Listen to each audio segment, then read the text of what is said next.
save someone's life. Here today to talk about colon cancer is Dr. Elizabeth Richardson, a gastroenterologist at Connecticut GI. Doctor, welcome. Thank you for having me. Great to have you. Such an important topic. So how many people are affected by colon cancer each year?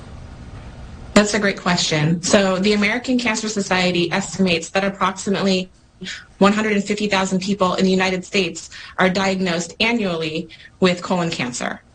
That works out to be about 1 in 20 people. So that's pretty common. All right, what are the risk factors for developing colon cancer?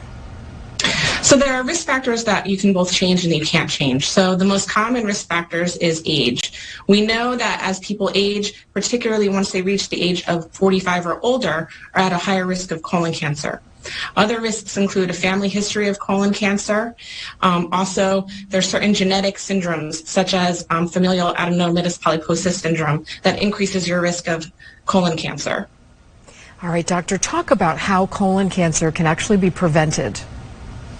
Colon cancer is one of the most preventable cancers because we have tools to detect it early and actually prevent it by finding precancerous growths called polyps, which can be removed at the time of a screening colonoscopy.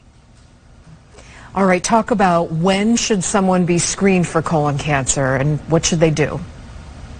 So this might come as some news to some people, people listening in, that the change for colon cancer screening age is now 45 years old.